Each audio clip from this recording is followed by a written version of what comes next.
This is not going to be a full-blown tutorial for complete beginners, but hopefully should be pretty helpful if you've got even a little bit of experience with any of the standalone MPCs.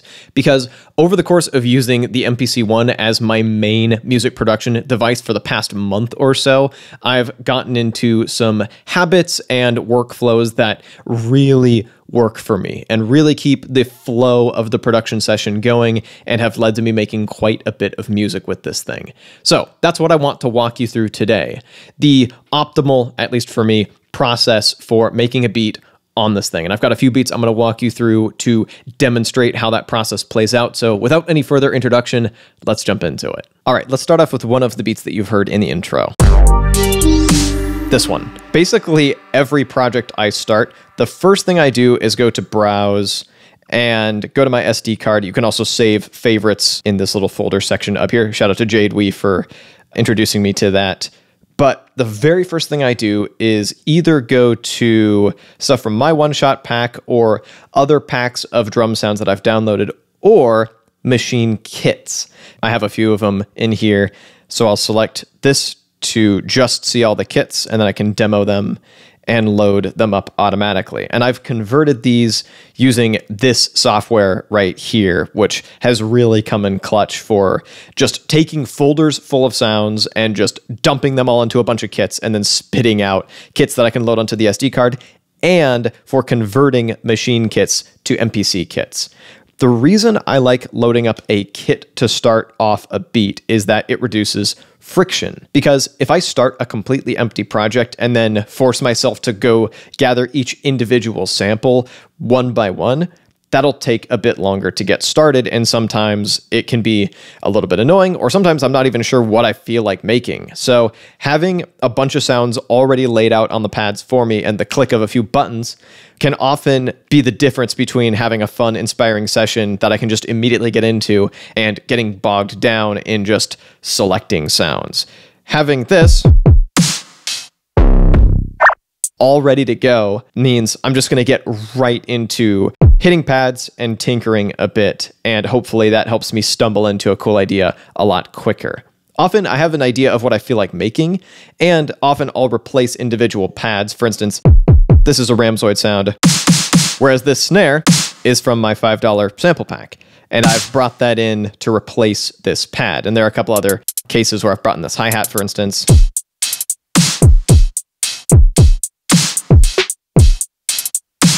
That means I'm just launching immediately into the process. And this reduction in friction has meant I've made a lot more beats than I probably otherwise would have. So yeah, machine kits, stuff from my $5 sample pack. I've been using a lot of Ramzoid's samples.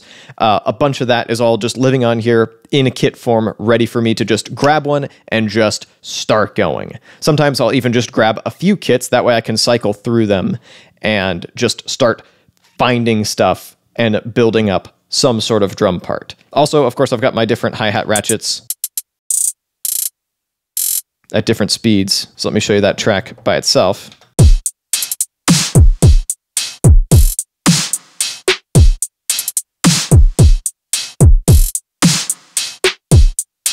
Fairly simple, but a really good foundation to build on. So once I've got a groove, this process kind of branches off into two different directions.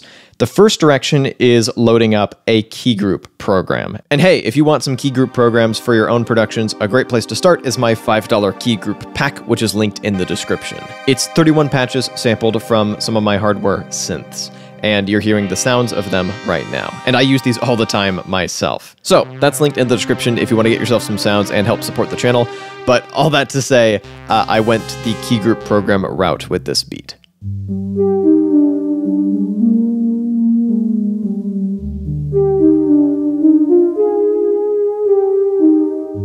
This is from Jorb. I'll leave a link to it in the description. I highly recommend it. It's free, but I do recommend throwing a few dollars his way and also subscribing to his channel for a ton of fantastic synth stuff. This is auto-sampled from one of his hardware synths. And it sounds really nice. And that was one of the goals of the session that I used to produce this beat, was to try out some of these sounds. So I just loaded this up, chose a scale, and went for it until I came up with that little apart.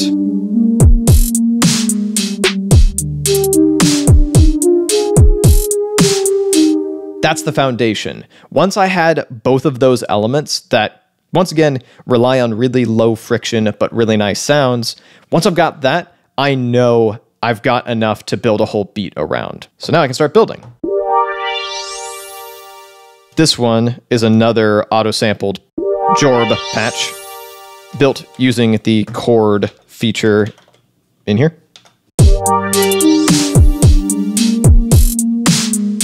And you may have heard that 808 in the intro beat. That's already loaded in here. And because that's kind of in my sample pool, it's really easy just to go ahead and load that into a key group program. Just keep building. And then at this point, I grabbed another jorb patch.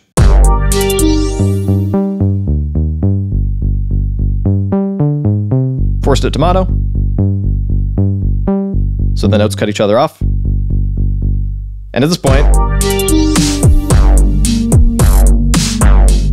we've got something that's pretty well established. Once I've got something that's pretty well established like this, I'll often start to reach for the built-in plugins to just kind of add other little bits and bobs, maybe even some more proper sound design. In this case, I relied on them a little less, but I've got a few elements that I want to show you. This is another key group program, though. This one is a plugin. Some nice spooky ambience. Fill out the track. And another plugin. Weird little element here.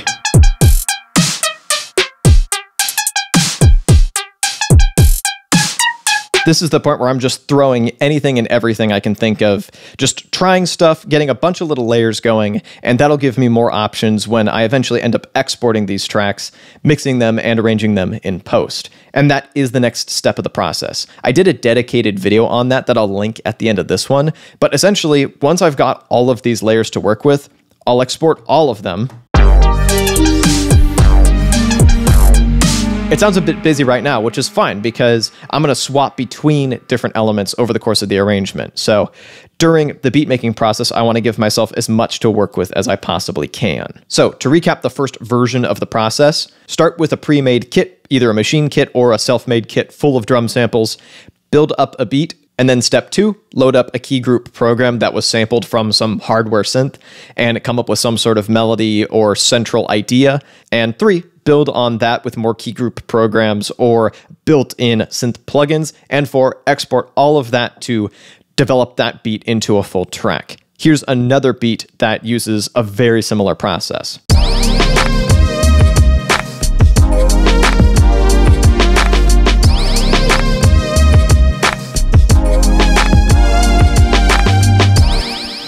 In this case, I started off with a machine kit rather than the Ramzoid pack that I was using.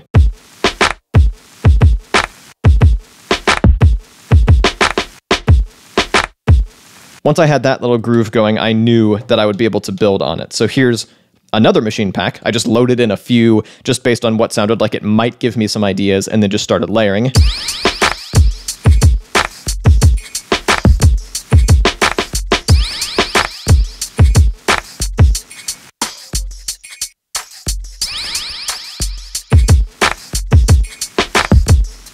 Once I had that groove going, I was like, okay, it's probably time to load in some sort of key group program. So in this case, this is a self-made one that I sampled from my Arturia Microfreak. It's a self-made patch. And then the beauty of the auto sampler is now it's completely polyphonic. So I used the chord engine to create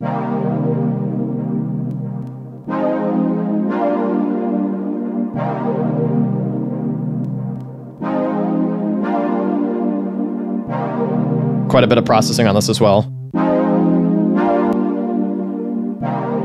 This was a really early auto-sampled patch, so I hadn't quite gotten the hang of exactly how to use it at that point, but it still turned out really nice, I think.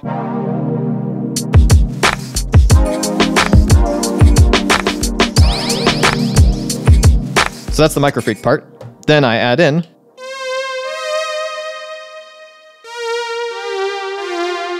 this mini log patch, which is this icy cold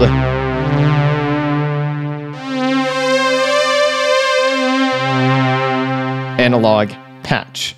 And finally, keeping with the pattern, I finished it off with this bass from one of the built-in synth plugins.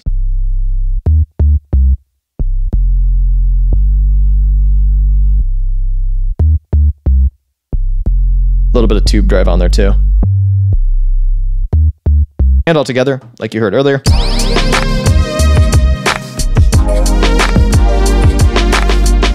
I might actually build on this further before exporting these tracks, but hopefully you're starting to see the pattern. This is, in my opinion, the quickest and most intuitive way to make beats on this thing. But there is another kind of process that is very similar to this one, but it swaps out one key step. Rather than using key group programs, I'll turn to samples to chop. Let me show you that next.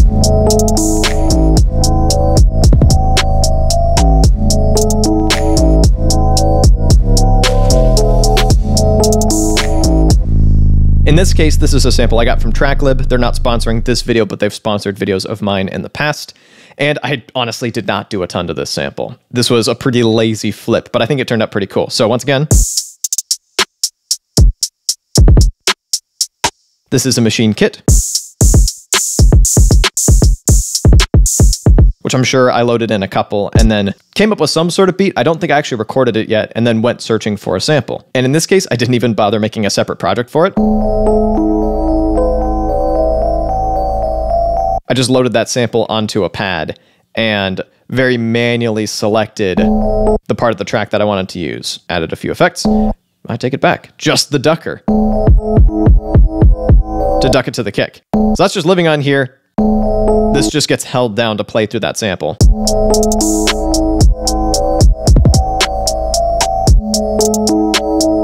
Super simple. And then I added another machine kit.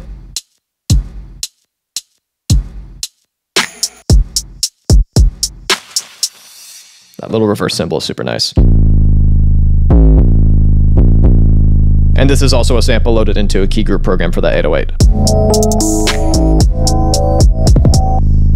Simple, but I think pretty effective. Here's one more example of that as well. And this one actually does feature a little more of a proper chop.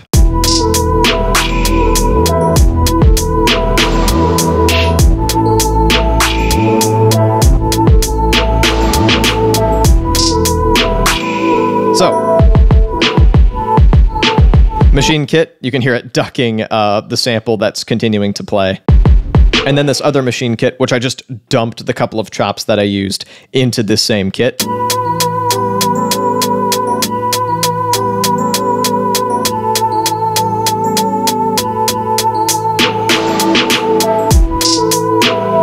And finally, a bass sample that I just loaded into a key group program. And I added some portamento to really bring it to life. So that ends up sounding like this.